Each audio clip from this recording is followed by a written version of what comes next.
I call this street committee meeting to order, March 20th, 2017.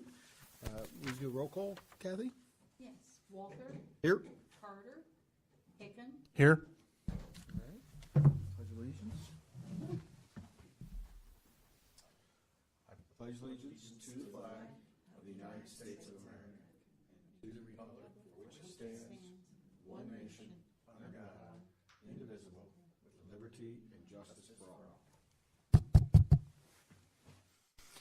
All right.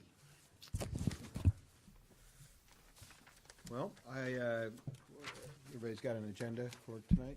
All right, I think the first item on the agenda is the fourth item on the agenda is the roadway program, the ramp update. Alan, would you mind giving us an update on that? All right, provided a couple things in your packet on the ramp. The first couple pages are the streets that we're going to be doing. Shows them on an overall map. The first page is the streets we'll be paving. The second sheet is the streets that we will be doing the chip and seal on. And then after that is the engineer's estimate. Do we want to go into the details of what we're doing to each street at all? I'll hit the maybe brief. I would hit the high points. Okay. Or low points, depending on what you want to call the street repair. Okay. We'll start on the paving map here then. Both Corliss and Oxford is going to be a plain and pave, so mill and fill. On Applewood and Applewood, we found there's only about 2 inches of pavement there. So we're going to mill along the curb for about 18 inches, do an intermediate leveling course, and then another course on top of that. So by the time we're done, we should end up with around 4, maybe a little bit better than that, inches of asphalt. Okay, it's a quick question. Yeah. On the Applewood, this is a subdivision street, right? It has curb? Yes. Okay. Did you guys go back and look at approved drawings on this to see if this was actually what was proposed? The proposed was the old Licking County standard, which was, I believe, 6 inches of 304 basically, and 3 inches of asphalt. But we found when we did the core samples, there was even less than 3 inches of asphalt in places. Okay.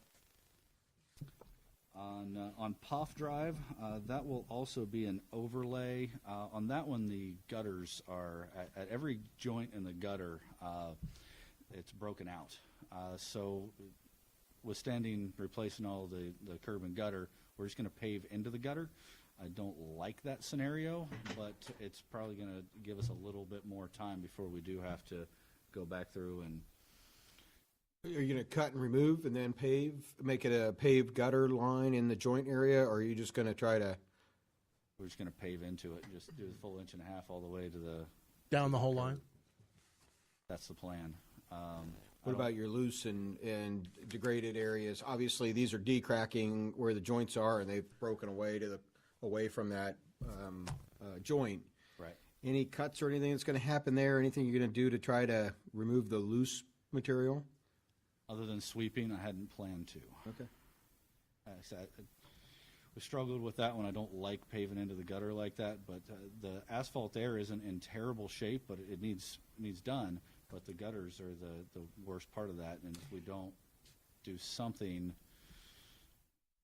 When you say the asphalt isn't bad, you mean there isn't potholes? There isn't what's comparatively? Okay. It's funny. At Applewood, the pavement is terrible condition. The gutters are decent. On Poff, the gutters are terrible. The pavement needs done, but isn't as bad as Applewood, I guess, is how I was comparing that. The gutters, the gutter solution that you just described, is that Poff? Yes. But not Applewood, right? Correct. Okay. There was something very similar to this in Bright Waters. They ended up not paving over it at all. They tried to cut it and concrete it in. Multiple joints. And even though this was not a bad winter, they're already starting to come up. I don't know if this solution is better. I realize it wasn't you that made that decision to go that route. But when we were putting new roads in there, several citizens said, hey, why would you put new roads here when it's going to be immediately undermined by these cracks? because it was just going to allow water to run right through the broken joint cracks underneath the asphalt. And they decided to try to, for lack of a better term, exactly what Andy said, cut them and fill them in with like a concrete. And in some instances it has worked, and in some it has not. So Yeah, that's what we figured, that most likely anything that we do is either going to be very expensive or isn't going to last that long anyhow. So at least paving over it, we can get a few more years, because once you take the gutters, curbs and gutters out, you're pretty much talking about a road reconstruction. Sure. So this is just more or less a Band-Aid to get us through for hopefully another 10 years, maybe 15, before something else really needs to be done. Not knowing, not being an engineer, do you anticipate? I know you said you don't like to do it, but it's at least done sometimes. It is done. Okay, that's all. I just want to make sure you'd seen it done. And In paving the gutters, do they have downspout holes that you're going to be messing with? Typically, what they do is they pop a downspout through the gutter. Is that something you have to be concerned with?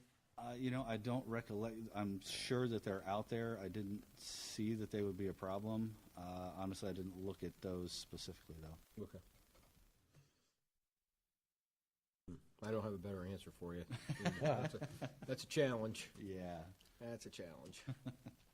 Well, we'll hope what we're doing works and gets us by for as long as it can,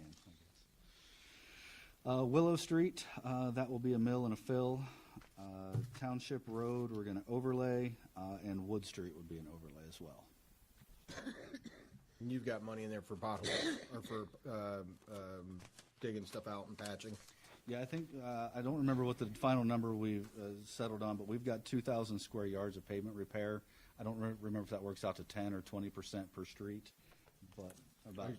I just remember townships in really pretty bad Right. Condition. Okay. And like Oxford and Corliss, I think that's mostly the surface there, so we might be able to use a little bit more pavement repair on Township and such, and do a little bit less in other places. And then the chip and seal streets. The department, service department's going to go through, and we've already started on Saddle Path. There's a bunch of cracks on there. We're taking the cold planer and milling out the cracks, the bad spots, and repaving those. And we'll be doing that on several of these streets, hitting the worst sections, and then doing some drainage work as well. Most of the places that are in bad shape are because water can't get off the road, so we're going to do what we can to get the water off the road, and then put a chip seal on them, and hopefully those should last us a good while with that conditioning. Moving on to the cost estimate. Bottom line on that is $605,000. We made some small changes based on the core samples, and we've got some contingency items in there. I actually backed down the contingency items a little bit. I wanted our estimate to stay around $600,000, so that worst case scenario, if they came in 10% over, at least it's still pretty close to our budget. But we still do have a fair amount of contingency built into this. Is there anything with the railroad that you need to do? I know there was some discussion a month ago about contacting them, roughly. I have not been able to get in contact with them yet. I'm still working on that. Any permitting that we required, we're putting in the bid documents to be completed by the contractor. I guess what I was asking was if the railroad wanted to come out and participate in fixing their crossing while we were doing the roadway. When I spoke I know with it's a gentleman from the railroad last year, It is. Sometimes they do. he said, you guys can feel free to go ahead and do them. Go all the way up to them? Sure. So I figured our chances of getting it done sooner would be to just go ahead and do it, although we still need to Yeah, you don't want to coordinate foul with the them. tracks and Yeah. such. so is your plan to do that as part of it? Okay. Yes. At least right up to the tracks. Once you're in the middle, And in your bid documents, you're making the contractor get a hold of the railroad. Usually when you're within 6 feet of the tracks, it's called fouling the tracks, and Right. so they need to notify them so they can have somebody out there watching. correct. Okay, good. All righty, excellent. That was everything I had for the ramp. I do have more details that I don't think you really need, but any other questions? Or? think I saw in your report to council, you guys are ready to go out for bid, is that right? Actually, yes, this Thursday will be our first advertisement. Okay. Advertised for this Thursday, next Thursday, open bids on the 18th of April. Great.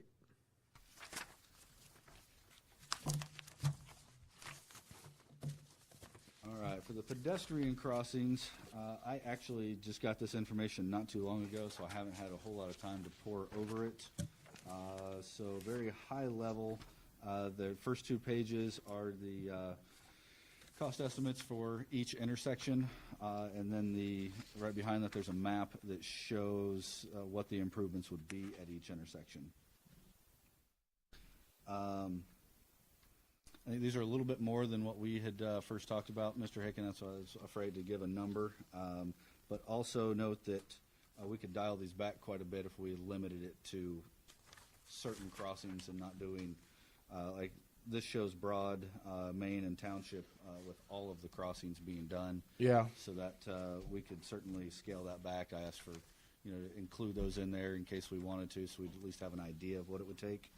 Typically, when you do something like this, is this a a la carte type of thing? Then do you then say start crossing stuff out of here and get it to a point?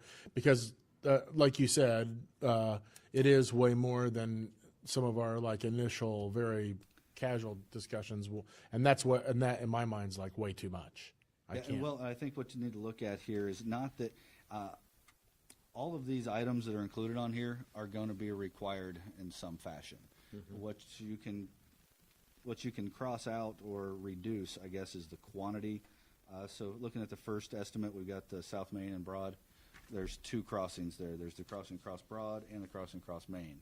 So you could, I don't want to say cut it in half because you'll get the scale of magnitude. So you could probably reduce that 34,000 to plus or minus 20,000 per crossing is, I think, going to get us right in the neighborhood. Because you're still going to need all of those items to be accounted for. You've lost me. When you say plus or minus 20, you mean for? I mean, before we kind of kicked around 18-ish, 16-ish. I mean, realizing that we were holding it to nothing or whatever. But are you saying that? What I'm saying, 20 is per individual crossing. So if you look at that map and on the Broad and Main, it shows crossing Broad and crossing Main. But if we just wanted to do the Main Street crossing, one crossing, as opposed to the 34,000 and change they have for doing that intersection with 2 crossings, cutting that roughly in half would be 20,000, and we would get 1 crossing. Yeah, because because it wasn't just 18 for the project; it was 80. So when you divide it by 4, right. That's how you get your 20. Right.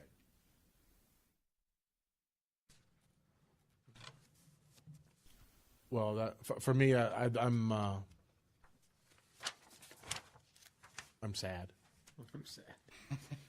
I mean, I didn't, when this started off as the idea to provide a safe crossing of 310 and Township at Broad, because having, it started off was, and I realized what your answer to this was, look, can we at least paint it so people stop running into possible pedestrians? And you came back with no, if we paint it, then we, essentially we might be giving a tacit approval to crossing there, and it needs to have other things there. So we've kind of gone from a cost that I thought was almost nothing in just striping it to $80,000. And so I don't know if I realize this was kind of driven by my discussions, and I don't know if Andy has anything to say about it or. I think there's a couple things missing too, by the way. Unfortunately, To increase the cost? just to make you sadder. Yeah, this is very preliminary. Yeah, I would say these are a little light, quite frankly. Just a couple things that I'm looking on here, seeing that it might be missing. But anyhow, irregardless, I would think we would want to And I know there's some discussion about safe routes and different things happening also. Yes. I would suggest, Tim, that we look at these to try to get some funding for safe routes if there is such funding available. And I think these are very important to get done, but use that money left over from the salt stuff to be potentially matching funds. Because I think you're probably light by a good portion here. Well, and we're also going to be bringing forward the pedestrian access fee in lieu of, and that's certainly a funding Good. source at some point. Yeah. At least this is a start to say, hey, if we want to start budgeting towards stuff, we know what it costs, and this is the first identification of what we need. It is, it's also quite stunning to me that to add a crosswalk costs $20,000. Well, it's not that. It's all the extras, all the notification stuff, the strain poles, the push buttons. I understand. This doesn't have electric on it, by the way. I don't see it.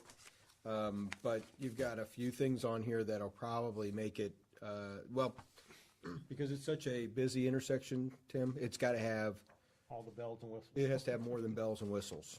And I don't know that you have deaf notification on this, for the beepers and different things for this. Probably not. Is that included? If it is, that's good. And it looks, I see under the, Yeah, when you under hear the 624, the tweet. guide wire supports add pole, et cetera, wiring. Is that for the electric? Oh, is it? I read that as just the wiring going, or the wire strain pole with the wire going across with the, I'm thinking there's gonna be signs on it that say crosswalk. Right. That kind of stuff, so. Irregardless, it doesn't really matter at this point, because 110,000 is 110,000, so. Yeah, although I still maintain that the original problem exists. No doubt. And so the people are still crossing, and people are just about getting hit all the time. And if the $100,000 isn't the solution, which I can't see how in the world it could possibly be, what other options are available to make those crossings? Because the other thing is to just look the other way and say, well, we don't have $100,000 because that's what it costs to put in a crosswalk here.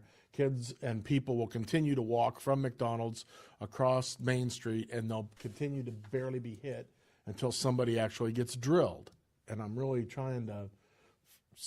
I'm okay threading the needle on any possible ideas that we've got. But if the only idea is to make that intersection safer is going to take $100,000 or just nothing, to me, that's untenable. I don't like, I really think this is a legitimate problem. I'm not just trying to, and I don't think you're minimizing it either. Right. A couple things. One, to your point, Andy, a couple things missing. Another one of the challenges is on the east side, specifically at Main and Broad, is the guardrail. Could we even actually get a curb ramp in there, even if we weren't talking sidewalk, and then getting people across the bridge safely is another aspect of that. So there's a number of things like that we'd need to consider. The other part is funding. And Susan is going to be, she mentioned that there's some federal funding potential for it at least. So she's going to look into that and see what funding sources are available. I've got to think that your pedestrian routes have funding. So if we can get into that, Tim, I agree with you 1,000%. These are unsafe for pedestrians. There's no doubt about it. But there's a lot of things about these beside the crosswalks that are unsafe on top of that. We've got, this is not the best way of, we need to really kind of establish what is the best way to get pedestrians through these two intersections. No, and I understand. And part of the other thing is, when you're talking about safe routes, that they may indeed say nobody should be crossing or should be walking up the south side of 310, meaning you need a crosswalk from across Broad Street and then from Broad Street across Township, right? If your safe route, if a safer route. Can you eliminate them from going across the north side of Broad Street? Can you stop them from going from there to there, and therefore alleviating the crosswalk? Could you do that? I think you could. Well, I mean, at least even in that scenario, though, even if we cut this to 2, I realize from a standpoint of safe routes, that probably won't work because they'll want a grant that says that you got to get it on the right side of this, and then, but even if you just put the crosswalk across Township and across Main Street, we're talking about $40,000. Right. And realizing that may not even be what's best in a foot traffic flow for the city, as opposed to, once again, saying even that's $40,000. I don't think we have $40,000 left over in salt. And are you not solving a problem?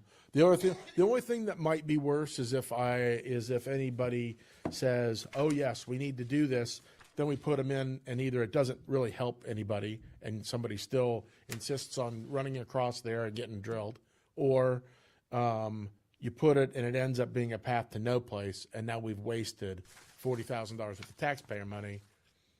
Although, in light of the amount of people I've almost seen get hit there, if I was one of those people, I'm sure I would consider $40,000 well spent.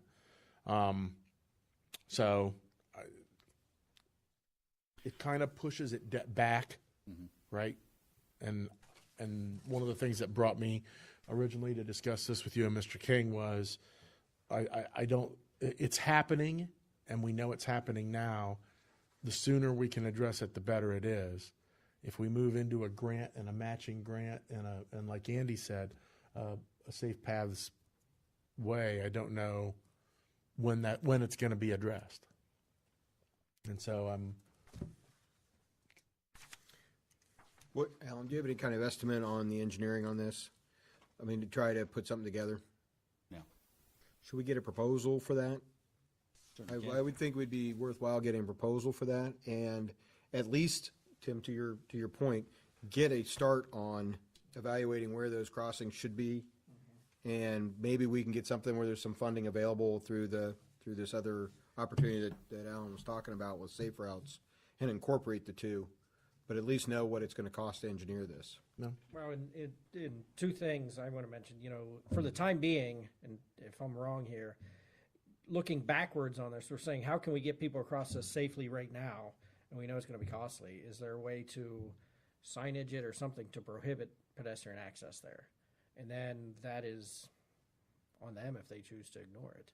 The second thing is, if we start looking at just the access, I think we all agree there's more to it than just crossing the street. I think we need to look at that stretch along there and see what needs to be there and get a price for it. At least have a plan for it, Exactly. because, I mean, I know these are yellow lines on a map, and that's a good start point, but I wonder if you've got them in the right spots. Well, and, sorry, I didn't want to cut you off there. Jason and I have been out, and we've kind of looked along there because, honestly, originally my term some time ago was Safe Routes to Kroger. That's, kind of not the greatest term. We've changed that to Pataskala Safe Travel Plan. We were looking there on Broad Street. I think the best way to get sidewalk down through there to over by AutoZone is on the north side of Broad. There's most room. The ditches aren't that bad. And then, maybe there was some lack of communication or something got misunderstood, but I was intending on a Broad Township and 310, only a crossing on Broad and a crossing on Township. So the south and the east legs of that intersection, I think, is about all we would really need. Right. I actually marked both of the other two out also. So Okay. I think we need to get a good idea, get a proposal to study this and figure out what we can incorporate into the safe routes. That would be my suggestion. Obviously, we'd have to take that up with council to get that Sure, to get it approved. Yeah. But I think we could start with at least getting a proposal for that. So what we're looking for now is just a proposal for an alternatives analysis to see what alternatives we have and where we think the best case would be. Not quite for engineering yet, but just make sure we understand. I'm going to your aspirations here Okay. on your report. Yeah. Pataskala Safe Travel Plan. Yep. I think this is a big part of it. So that would be my suggestion of focusing on trying to make sure this is part of that. That's how I'd do it. Okay. So start with an alternatives analysis then? Is that more or less where we're I'm a little lost on what exactly an alternatives analysis is. looking at. In my mind, the best way to go through this is you cross South Main Street, you get some sidewalk on the south side of Broad up till you get to Township, and then you cross over Township, get onto the north side of Broad, and go around. That might not be the best way, so we'd want to look at Oh, I understand what that. is the most cost-effective route, and what all do we need to incorporate into that, so that then from that we can actually pick our best alternatives. Maybe then we would have cross out some line items. No, we don't think we need that, and then we could proceed to get an engineering proposal off of that. I would be in favor of that. The other thing I would say is I seem to remember a crosswalk being put in right across from the Methodist Church. And I don't think it was anywhere close to $20,000. Not at a signalized intersection. Yeah, it's a mid-block. That's the difference. It's a mid-block, doesn't have push buttons. Is there a way around that here? Just pushing it further back. And I'm just Further south on Township. yeah. Right. I mean, Yeah. look, I'm grasping at straws. I'm trying to. I'm really Sure. trying to. Your number one choice for crossings at a signalized intersection. I- It's the I- absolute safest way you can get across. I have no doubt that that's. Yep. that So, I that's mean, true. it's just, But and they're going to cross it, Tim. They're going to cross here anyhow. Yeah, you're right. They You're are. right. Fastest route. You're right. And to more to that, as much to that point, they will continue to do it until something bad happens, and that's kind of what's got me. And and a lot of them are kids, and so that's really where I'm struggling here, because we clearly don't have. I mean, just from a realist standpoint, we don't have $100,000 in the Right. budget, and I realize that the engineering stuff possibly give us. a little They more. cross right there at McDonald's too. I mean, you're not going to stop them. I agree with that. It just seemed like the increased traffic on Township and Maine what had made it become particular. I don't have to tell you this, Andy, you know this, but for the record, I'll say what you end up with is cars that are backed up to make the left-hand turn onto 310 North on Broad Street block the view of the people making the left-hand turn to go south on 310, and as a result, that's when the people start to cross, and meanwhile, the people have two lines of traffic here. This lane's empty, but they're scared to death that somebody's going to drill them when they make that left-hand turn, so they gun it when this guy says to go, and they turn that corner blind just behind that truck, and there's a couple of people standing right there. And I've seen it, and the same thing happens at Township. So, although more people turn on the left off of Broad onto Township South, because they tend to cross at Buster's and the Nutcracker. So, anything that we can continue to do, move it forward, I'm happy with. I'm just, obviously, this is a bit of a shock. So. And I appreciate the work that you put in to not have us just, and I appreciate the expertise of stuff like the safest place to cross is at a light, and you can't just stripe the road, because eventually you're inviting people to cross there, and you might be causing more damage than good. Well, as I said, totally, I think it's a worthwhile endeavor, and we will keep trying to see what we can find to push this forward. Even in as much, and as a last note, even in as much as if there is that planned safe trails concept there, but you can start with the crossings. If it turns into a multi-year kind of a thing, and start with the crossings, and then maybe you piecemeal it in later on, then you've at least addressed what my major concern and what the people that have talked to me's concerns are. Yeah, okay, and I think we could vet that out through the alternatives analysis process, figure out what we need, and then figure out how we can phase it out so that it's more palatable on the pocketbook. I look forward to hearing whatever you have to say next on the subject. So. All right. Infrastructure projects update. Let me find what I did with my council report, because I was going to go off of that.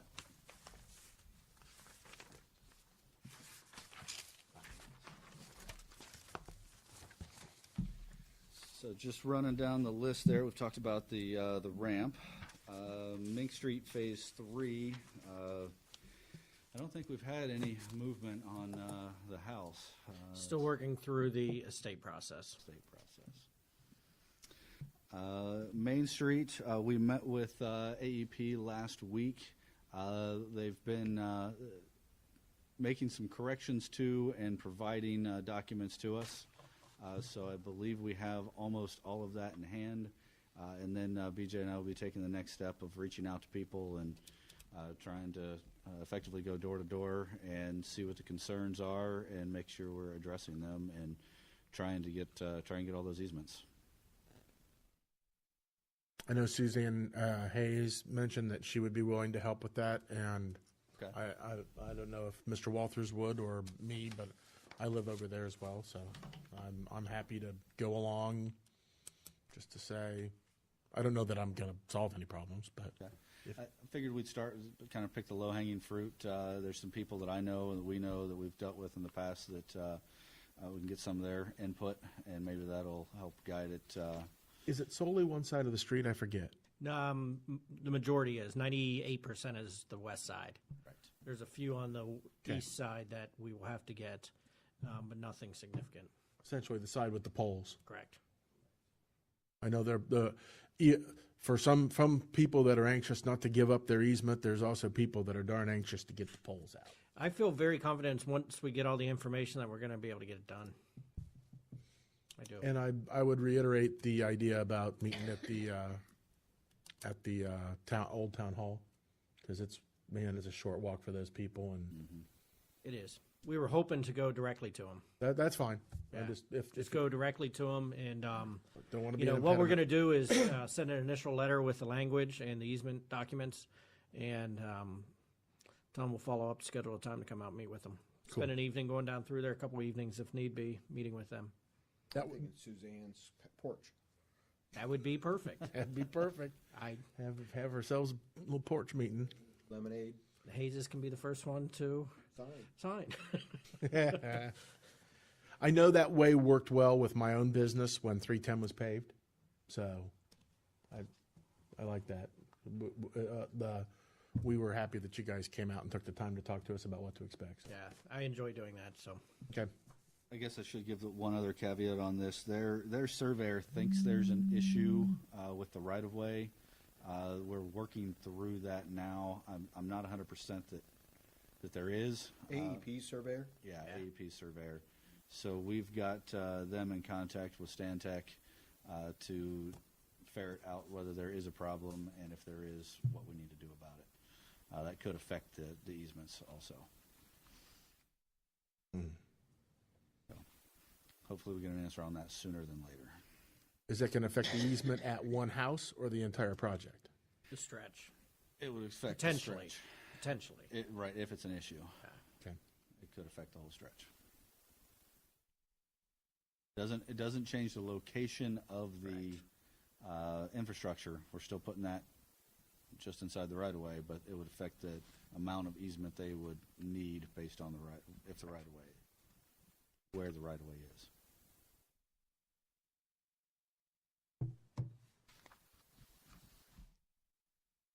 That's a question. Twelfth. I have a quick question. I realize I'm jumping backwards here, but it has to do with the house. And at what point, realizing that this is the last year that ODOT has planned to do that project, is there a drop? I mean, really, because this is the last phase, is scheduled to be done this year. Is that correct? 18. Okay. Yeah, 18. And with OPWC, the way it works, as long as there's progress OPWC. being made and we're keeping them updated, they're pretty flexible to be able to do it. This one is located in the it's the intersection. The next one is scheduled for construction in 2018, And late 2018. Are they willing to flip them? Two different funding sources. Okay, so Yeah. I guess what my real question is, we're not running out. We're not running out of some time. Like they're going to say, this is the summer that we wanted to go do that work. Well- So you better get the darn. No, and the two projects are separate. I mean, the phase 2, which is from Havens Corner to more or less the intersection stops, and then the intersection project starts. So there shouldn't be any overlap. And there's enough distance, they're they separable. paved back about to that house. So if the Mink Street Morpsey program comes through, it's gonna stop way before that corner would even get there. And that's where it gets in, with OPWC, there's an OPWC committee that approves those. It's administered by ODOT. The bigger portion in 18 is money that is available through Morpsey that is ultimately administered by ODOT, but it's federal dollars. So it's very convoluted with the funding sources and where it comes from. So as far as flipping, no, we'd be unable to. OPWC is much more flexible than the Morpsey attributable. If we had an issue on the Morpsey attributable like this, I think we'd be in worse shape than we are with the OPWC one. Well, let's not forget, now, when we talked about this a year ago, a little over a year ago, there's a plan B. We had an alternative way of handling this intersection without the house. Yeah. So, there is a way to handle it if we just can't get the house. If we ultimately are told we can't get the house, yes, I would like to get it done Plan A though. And if that Totally takes a little understand. bit more time, because I think that's the right way to get it done for the So long term. We're not, backed into a corner. Right. There is an alternate way of doing this. It'd be strain poles. It'd be arms, and it'd be a little more expensive, but we could do it. Okay. I had not remembered that the arms was an option. You could put and if I'm remembering correctly what we discussed, put a pole on one corner with arms going in two directions from it. Correct. And just eliminate that northeast corner where the house is. Yep. It gets it done. I'd like it. Totally agree. I just don't want, we're not gonna run out of, No. we're not gonna get into a situation where we. Can't do it. My guess is. I just wanted to. I think you guys have answered my question, which is, we keep asking, and you guys keep saying we're working on it, and I realize that there's that back and forth. And I will tell you, and I don't want to say too much, but the attorney I've been working with is just as frustrated, if that makes sense. And this might be a good time. We talked, BJ, we've talked a little bit about Stantec. I don't know, at some point, I think the street committee has to make recommendation to, to proceed with some negligence claims. And I think it's on this project for the delays and the extras that we've had, as well as the Main Street project. I think there's some delays and some issues there, but at least some review fees. Well, no doubt, neither of these projects should have gone out to bid without these easements and right-of-way being acquired. There's some major negligence issues. So I think those are, as we get down this path a little further, if we have to go to a single pole with two arms, No doubt. that's an increased cost that we did not anticipate and Agreed. one that we shouldn't have No to doubt. endure. Yeah. Same with the mobilization. We shouldn't have to endure that. That's not our issue On Main Street, on Broad for the Mink project. Because they're going to have to remobilize. Yeah, well, this will be the third mobilization. Correct. Correct. So there'll be two extra mobilizations in that. So there's a lot of things that we need to, make sure we're staying on I would for agree that. with that. for a professional issue. So anyway, okay. But that's yet for another day. Go ahead, Alan. Okay, Main Street Phase 2, we just had our 10th status meeting. Everything is on track for the June 30th certification, except there's probably going to be a couple. We know there's one that just wants his day in court. It's over a very small amount, but he's not willing to settle. So aside from those couple, everything else is tracking pretty nicely. Columbia Road Bridge Project, that's scheduled to bid on May 22nd. Of course, that's an ODOT LPA project, so they'll be managing the administration and inspection of that. And if related to that, on April 3rd, we will be seeing final legislation from ODOT for that project. That'll be in front of council. Taylor Road Path, they're on stage 3 with the plans. Right-of-way acquisitions in progress, and that's scheduled for next year. I don't have too much more on that one. That's a 2018 project. We have kept the, obviously, there's questions from the homeowners associations when we talk to them over there, and we continue to keep them updated on the progress of that. Have they actually seen the plans? They saw them a year or so ago, and they just asked again for, another homeowner association asked for a copy of the plans. It's very good publicity, obviously. It's a great path that has been needed for a long time. To keep them up to date would be, Right. I think, helpful. Yeah, I agree. Mill Street Culvert, survey work is complete, designs in progress. We talked about not having all three of those projects, the Columbia Road Culvert, Columbia Road Bridge, and Mill Street Culvert at the same time. But I think we'd accept two of them at the same time. We know the bridge project is going to be pretty much on ODOT schedule. So we anticipate the Mill Street Culvert can be done before the Columbia Road Culvert. Because with the Columbia Road Culvert, that one's box culvert's going to have to be ordered. It's going to take a little bit of time to get in. Mill Street, I think we'll be able to get done earlier and then do the Columbia one later. So that one's in design. Now, just a quick question on these two. Any permitting issues that we got to go through for either one of those two? Nationwide permits?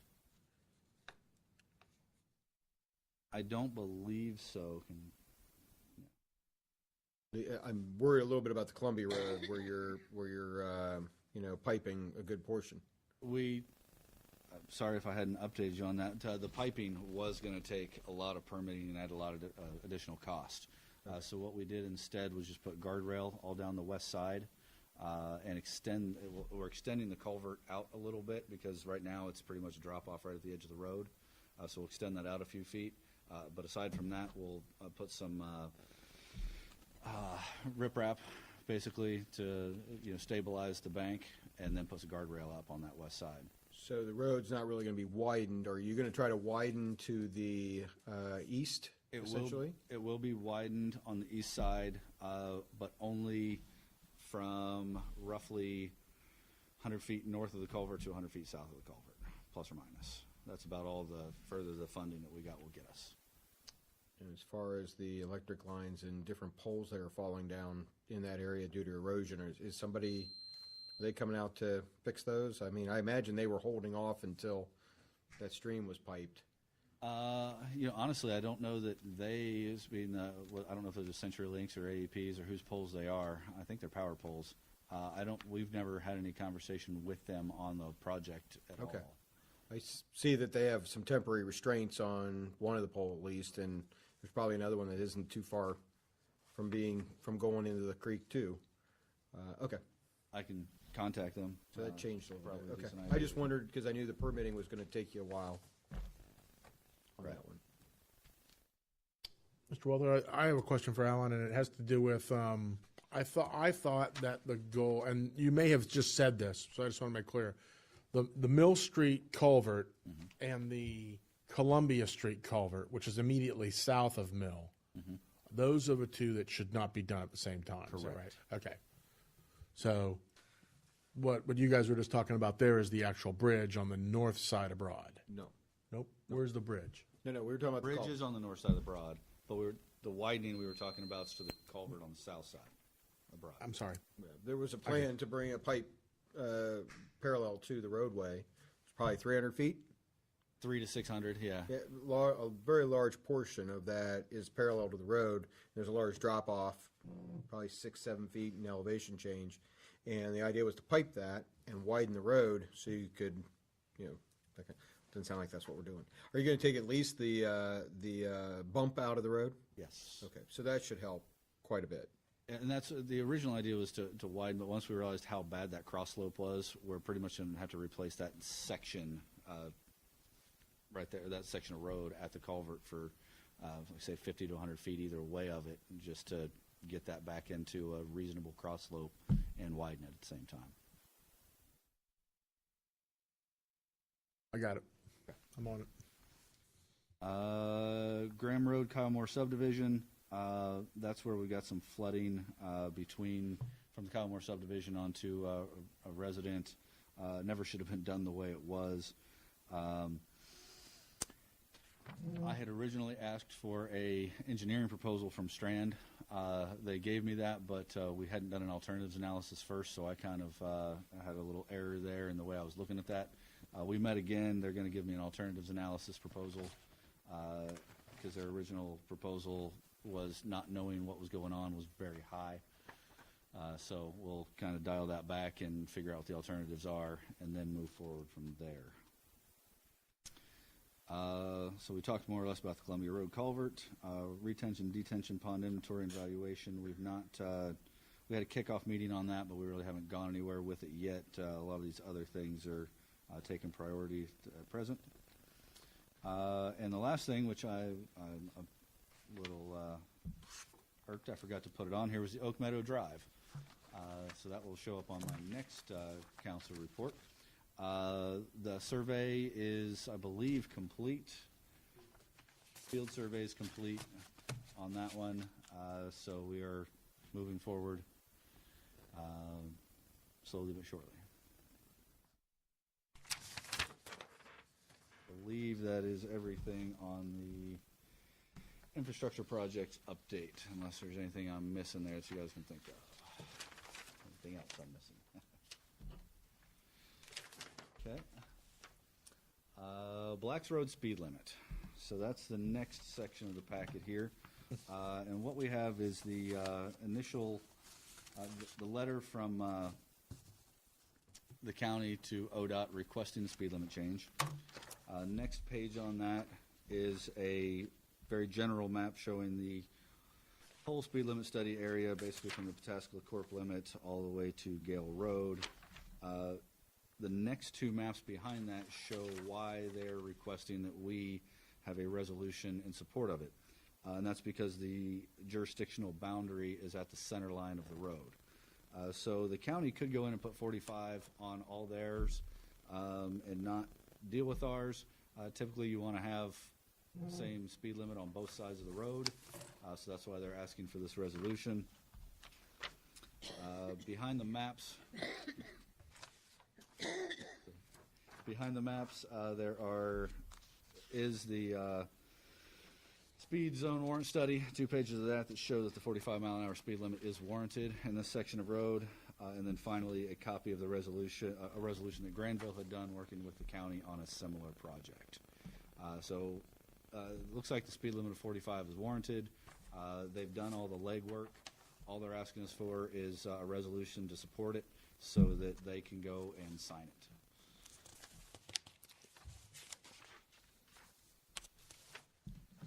Any thought on that one? I assume you've looked through this and you agree with them? Yeah. Okay. Yeah, I didn't, you obviously just got this, so I assume that you concur with them. Okay. I don't have any problem with that. And this, I guess my question would be, essentially, this is from where you turn out of Coghlan and go east. Plus or minus, it's basically if you're going down Blacks to the east from Township, once you pass the church, that's where the Corp line is. Right. So it would go to 45, because now it goes straight from 25 to 55. So it would go from 25 to 45 there. Would the county look at this at all to say, potentially, let's take it from 25 to 35 to 45 to try to make some sense? I know that's talking, common sense, but at least take it, I know. Well, I'm sorry. I have in my council reports that's been in there for a long time that I intend to look at the speed limits. That section, does that really need to be 25 through there from the Corp limit to Township? It's a question I have, at least. That would be one that I'd be interested in looking at. I mean, I could at least see it going 35 down to Watkins and then go 45 on. Oh. That's what I guess I'm kind of proposing is, does that make any sense? I don't know. I haven't looked at their report to tell you if it has that kind of detail in it to tell you. I would also say that there are, and you may know this, there are some people that live along that stretch that would say the 25 they think that's the way it should be. Okay. I mean, whether that's, as an engineer, you may say differently, and I'd listen to that as well. But there are a couple of people who have said that as soon as they get past, I want to say POF, or whatever, Yeah, POF. is it POF? Then they consider that to be dangerous. And- Well, and people definitely walk along that stretch of road too. Yep. And then without sidewalks there, maybe it's not appropriate going to 35. all the people who are trying not to get hit at Township and, If they've survived that, I'm sorry. they must be quick enough to avoid them, right?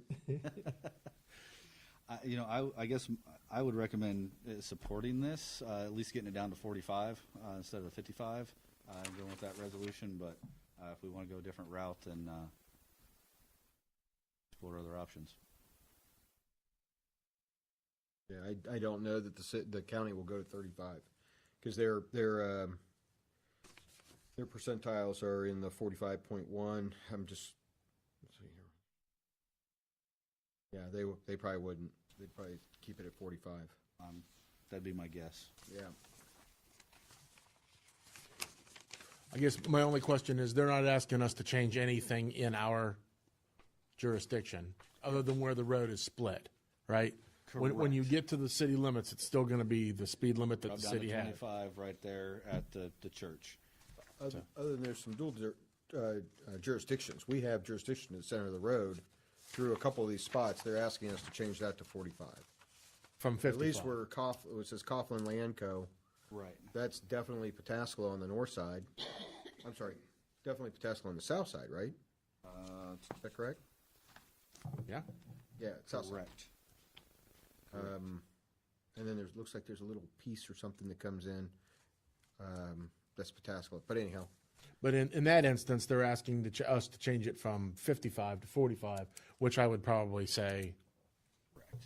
yeah, I'm down with that. And Yeah, I totally get, why don't you ramp it up for a little bit and then get the 45 on at the other least get side the of 35 Watkins. out to Watkins, and then that to me makes some sense. But their report won't support that. So if that's the case, then I mean, What do they need from us? Just A resolution, and I could, for us, we might have to put a couple signs up. I don't see I was that going to as ask being you, a what big do we issue. have to do? Yeah, like I said, I have not got what we have to do. It could be a couple signs. I can talk to the county and see if they're expecting us to put signs up. I'm guessing it would be about 2 signs, looking at our jurisdictional area here, which, that's not a, major hurdle for, in my eyes. is there a warning about the change in speed limit coming west on Blacks? The reduced speed ahead to 25? Is that what it says? If there isn't, that's 90% sure there is. okay. I was gonna say, if there isn't, I'd be more interested in not having our citizens not get popped thinking they can drive 45 all the way up to Township and slam the brakes on. Now, there's definitely 25 right at the corp limit, and I'm, like I said, 90% sure that there's a reduced speed ahead out in front of it. Okay. So are you looking for a resolution from us? I was looking for, I guess, support from the Streets Committee to move forward with a resolution, potentially at the next council meeting. I'll make a motion to support the request to drop the speed limit from 55 to 45 as indicated by the Licking County engineer. And I'll second that. So, Hicken, Yes. Walter, yep. Making sausage tonight. All right, and finally, we've got the equipment and in-house project update.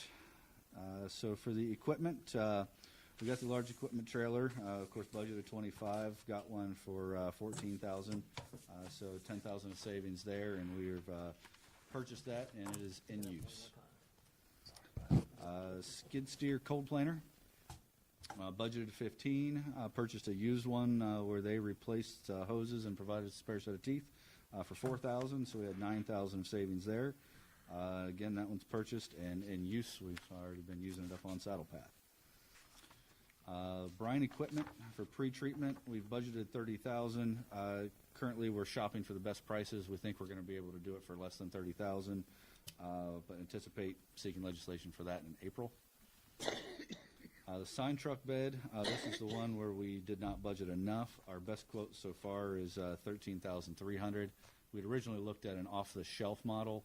'cause it's similar to what we have now, but what we have now doesn't have any railing. It's just Dan going up there and standing on the edges of the sign truck bed. So with this, it would be something that's custom built and has railings and steps up to them with some customized storage compartments for the signs and the posts, which would be a lot safer and more effective, I guess, for what we're doing with it. So we're verifying the accuracy of that quote and anticipate moving forward that if there's support for it with the savings that we've seen so far from the skid steer and the large equipment trailer. So then the current equipment budget, savings to date, we've had about $14,000 in savings, and that's including if we go with the sign truck bed that's over original budget. And then, like I said, we anticipate seeing budget on the or seeing savings on the brine equipment. Then the other, we've noticed as we do the skid steer cold planer repairs, we place our asphalt by hand. So on the small ones, we feel like we do pretty good and they get them pretty smooth. On the larger ones, it's been more difficult to get those smooth, and it's not, I guess, the most efficient to spread by hand. So I asked Jason if there's a similar attachment or what else we could do, and he said there is an attachment for the skid steer that's basically a paver that could get, in that same range, roughly 3 to 4 foot. So we'd be able to dump our asphalt in there, run that out, make it really smooth, and then roll that out, which would be more efficient and more effective and get some better repairs. Currently just looking at the option. We haven't got any prices yet. No idea what those run, so I'm looking to get that. And then potentially, if it makes sense, trying to get that maybe with the savings we've seen from the other equipment. Just throwing that out there as a possibility. Just a quick question on the trailers that we had looked at last year in the budget process, the ones that we were talking about selling. Any movement on that? Have you guys decided what to do with those? Are they still, is that still in the Public Service Department? It is. We are. So I'm just trying to remember if I think there's one from the parks as well that we were considering getting. Well, there were a few. We had 5 trailers total. Yeah. You guys said 3 were useful. Right. And one of them was the one we replaced, the large size trailer. Little paint job, little fix up. That one seemed to be one that Jason thought could be sold. Yes. And then there was a second landscaping trailer that was not in bad repair, but it wasn't great. And the other one you used for pipes or whatever he used for his ADS pipes. And we thought the other one could be sold, potentially to the police department, but whichever. When they were talking about their little Forerunner, their little. I don't know that I'd heard anything about that, but okay. Remember they're looking at buying Right, I hadn't heard a side by side. I don't We recollect said, about the trailer. "Are you going to drive those down the street?" And they said, "No." Oh, They would have to buy a trailer, and I said, "I know where you can get one." I remember that now. Sorry. Yeah. Anyhow, just wondered where we were with the large trailer. That's really the one. The only reason why I'm bringing it up is with the shortage that you have on a couple of these things and this street skid steer paver, you might need those funds to. I have a feeling that paver is not a cheap item. So just thought I'd ask where you were on that one. We haven't had any movement. We just got the trailer here a few weeks back, I guess now at this point. It hasn't been high on the priority list, but it is. We will be moving forward with that in the near future. Got it. Any other questions on the equipment? Okay. In-house projects update. We talked a little bit about the ramp. Just to reiterate that, we'll be using service department personnel to go through and make surface repairs or drainage repairs on the chip seal streets. That's going to take a good amount of our time, staying ahead of the ramp project and getting those repairs completed here for the next couple months. Beyond that, road repairs, we've already used about 47 tons of asphalt, getting potholes and the repairs we've done on Saddle Path with the cold planer. We'll continue to use the cold planer throughout the year. We've a couple of these subdivisions that I'm guessing it's service lines that were put in with the subdivisions, that they didn't compact them right, and you get the divots that you drive over going through some of these subdivisions. So there's plenty of those around that we anticipate using this on, the cold planer on, throughout the year. And then, of course, we'll, Brooks Edge and Amherst Village specifically for that. And then, of course, crack sealing, Durapatching, and berming will continue. 217 South Belmar, there's a, what is that? It's probably about 10 by 30 feet that's about 7 feet deep right alongside the road between a couple driveways. It's really not a safe condition. So we're going to look at putting a couple catch basins and piping that in. That project will take us a little bit of time. It's not terribly expensive, but a little bit of time. Summit Road drainage is one we're looking at. There's been several residents on the west side of Summit Road across from, I believe that's the middle school, that it's a low-lying area. They get flooding in their basements and in their backyards. The drainage from that should go probably to the west. There's an old tile that ran across somebody's property that's in ill repair. We're looking at the possibility of us acquiring some easement and the service department running somewhere in the vicinity of 800 to 1,000 feet of pipe to at least give them a trunk line to tie into, because right now there's really no place for them to go with that water. So we're looking at doing some survey that Jobs and Henderson is going to provide, at least the initial as part of the retainer, and see what options there are. Hollow Road drainage, there's one issue out there where didn't do exactly, there should have been a culvert in the spot. We tried to use the ditches to get it, but really we need to put the culvert in. So we're looking to do that this year. General drainage repairs, we've done some ditch clean out already. We'll continue doing ditch clean out. Some of the ones on our list are the Blanche Addition, Oak Meadow subdivision, and then Broad Street near Charles and Daly. And then there's one section of storm repair we might try and do along 310 right there at the bridge just south of Mill. Right before that project or during that project, there's a section that was old clay tile that was failing. We corrected that, but we're worried about what's going under the road, so we're probably going to try and replace that catch basin and take some new storm sewer over to the creek, fill the other one in with CDF. Tree removal, of course, a bunch of dead ash trees. We've been trying to get those as we can. And then parks, just continuing to help out the parks. Number of projects we've got going on there with doing the municipal park parking lot, Foundation Park Road, or drive, I shouldn't call that a road. And then just trails, fields, and fence. And that is everything I had on the project list. Alan, you'd mentioned in your report to council that Foundation Park soccer fields, you have repair damaged sections of soccer fields. Yes. Is that current damage, or is that anticipated damage when the sanitary leach field is put in? That's current damage. Drainage some was done? people out there that were there was somebody out there doing donuts, and it got onto the soccer field, and so that's- okay. I thought this was something that you guys had done. No. Okay, because I didn't know what you guys were working on in the soccer fields. No, the leach field shouldn't affect any of the soccer fields. We're used to that. Okay.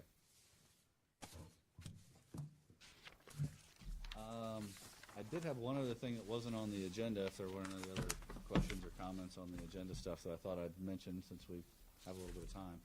Since we have some time, I do have one as well, so. I received a call, and it's good that Mr. Walters is here as well. Received a call from a citizen today asking about how the gate placement was decided in Foundation Park. I believe the answer that I gave, based on what was explained to me, was you go as far as you can to one gate, and then you have to have the ability to turn around. So that first gate was placed at one parking lot area.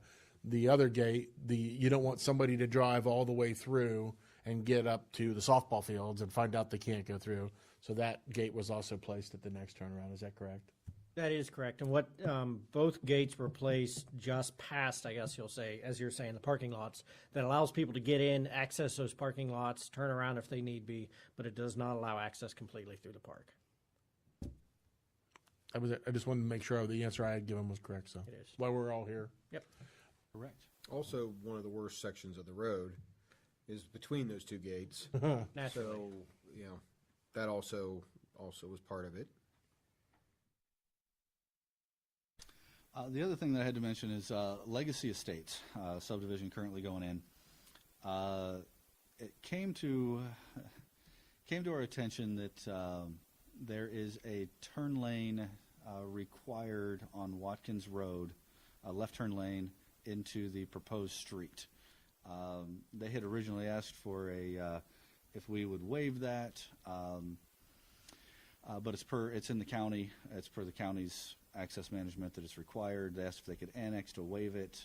We did not support that because they've known about it. They should have known about it. There were plans done for it back in 2004.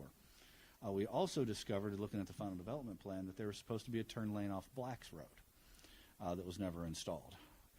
Of course, that's a fair amount of expense.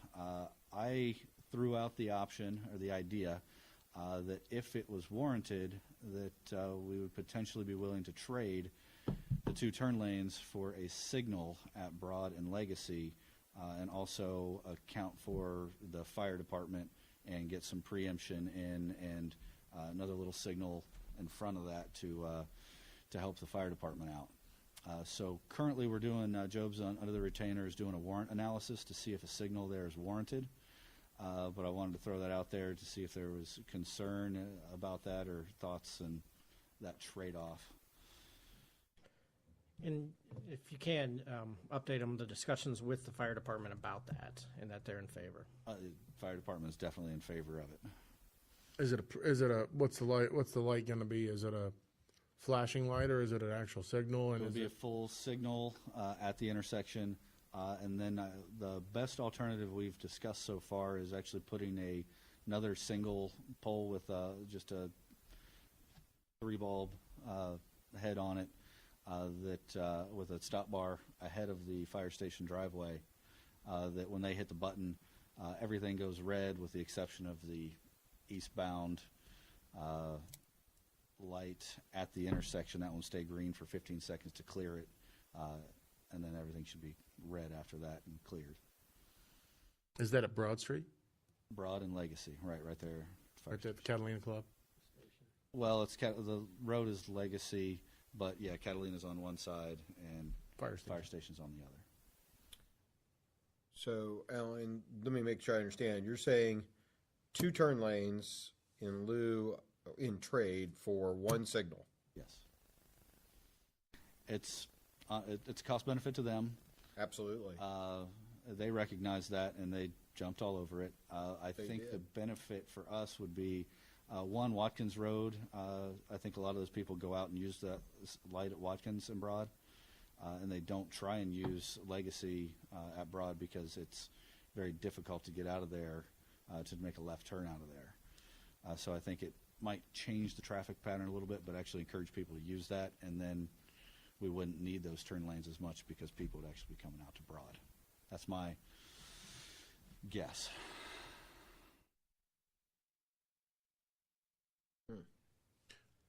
I guess I'm a little bit confused as to where the turn lane on Watkins is. There's not one currently.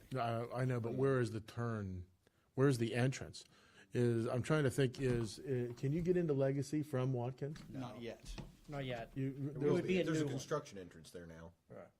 Well, be a new there's a access. construction entrance to the north. Further south, roughly, I want to say it's about 800 feet from Watkins and Broad, or Watkins and Blacks. There's going to be another access point coming. And I want to see if it shows up, if I could show you from this Licking County map. Alan, Yeah, how- with how are light you on. talking the Licking County into saying you don't need to do that? Yeah. This is coming. It's platted, hasn't happened yet. This is what they're building right now. So Watkins, Blacks. Thank you.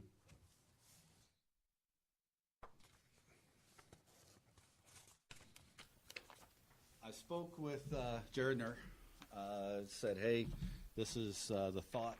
What are your thoughts? It would require a variance from them if it stays in the county. He wasn't sure, but was willing to consider it if they would do that. The other option, they initially, Legacy Estates folks, Miranda Homes, wanted us to waive that turn lane and annex into the city. But instead of waiving the turn lane, well, now I guess we would be waiving the turn lane, so annexing might have to occur to make that plan work.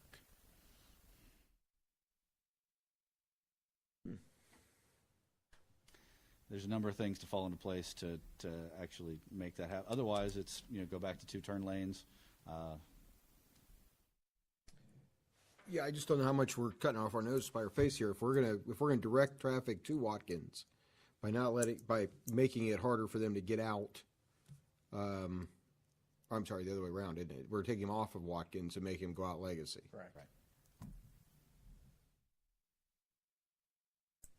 And there wouldn't be right now it's calling for a turn lane at Watkins and it's calling for a turn lane at Broad, correct? Legacy and Broad. No, at Blacks. Blacks. Which was approved as one of the previous sections of Legacy back in 04, 06. 04, plus or minus. 06, but was never Was constructed. never installed. Interesting.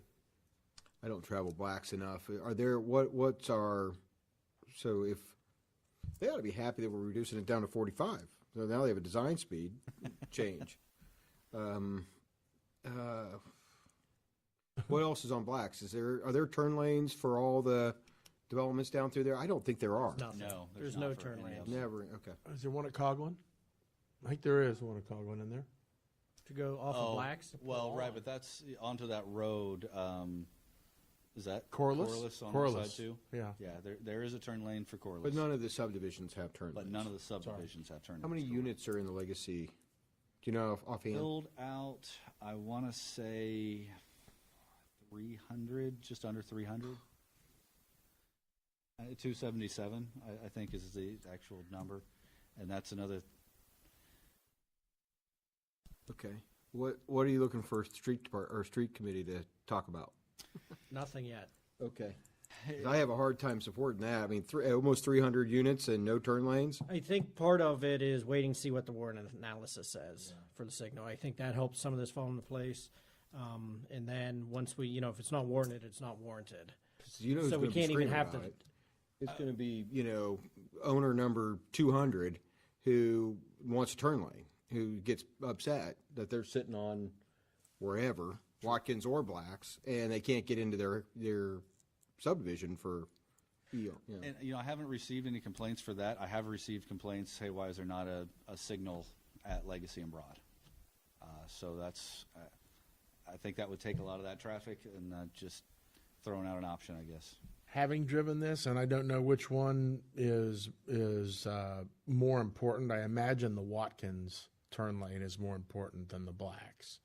I don't think you see a lot of traffic coming because the turn lane on Blacks, it would be, for most part, people coming, from the city? I mean, from Pataskala proper, going out Blacks, getting ready to turn north onto International. There's not a lot of traffic that's coming this way. I guess, I forget it, is it turn lane both? The turn lane would be a Be a left left- turn be a into left the in. subdivision. Into a subdivision, okay, so So I don't see a lot there. I wonder, northbound. It'd be northbound on Watkins. northbound on Watkins, right? so I wonder, I'm wondering if they wouldn't take away perhaps the Blacks Road turn, keep the Watkins and still put up a signal. Well, is it a different developer now than built the previous one that should have been on I Black? don't think so. Okay, good. But your Blacks Road is going to be probably, they're doing both sides. They have wide both sides, or they have dedicated right away on one side. I briefly looked at the plans a couple Okay. weeks ago. I don't recall. That changes the number pretty dramatically. Yeah, I mean, I'd hate to see, I'm trying to think what the signal would be. Your signal's going to be a pretty simple signal, right? I mean, since we're going with mast arms as the new. Oh, it's a mast arm. Yeah. Be mast arm. Oh. It'd be a mast arm and also help address the issue that the fire department has of getting in and out of their station. Yeah. I mean, I'm definitely in favor of that. Well, it might be, I threw that out as a potential. I never, said we'll do that. And maybe we look at it and say, okay, what's it going to cost for you for these turn lanes? What's it going to cost for the signal? And see if we can get a signal and a turn lane, one of those two. I'm guessing that would be more than the original 2 turn lanes, but Well, especially if they're mast arms, it would be. Well, and the other thing is, perhaps I'm also wrong about Black's Road not being that big a deal. 300 homes, a lot of homes. A lot of. Well, they'll have 3 accesses. And I guess, it's maybe 6 and 1/2 dozen on the other as 2 turn lanes better than the one signal onto the main road or vice versa. I don't know that answer, but. Can they do a traffic study for us? I mean, I know you're doing a warrant analysis for the signal. Why wouldn't they do a traffic study to back up? We could do that, and we could put that back onto the developer. Like, Absolutely. honestly, we didn't necessarily have to do the warrant analysis ourselves. That's but what I'm thinking, since it is was you my could probably idea- just take that and incorporate it into a traffic study, let them do the whole thing and let us know what. We've already started on the warrant analysis, so if it's warranted, maybe we could make them. I think you got to check to see if it's warranted or not, because if it's not warranted, it's a moot point. Right. So that's what we're doing, and that's in progress. And then if it is warranted, maybe we could go back to the developer and say, okay, now do your traffic impact to make sure that it. That we aren't cutting our nose off Yeah. by not doing 2 turn lanes. I would agree. Then if we're not, I know where we can install some crosswalks. Yeah. So, alrighty. Good enough. You have anything, DJ? I have nothing. Anything else, Alan? That's all I have. Tim? Move to adjourn? I second. Hicken, Yes. Walther, Yes. Adjourn.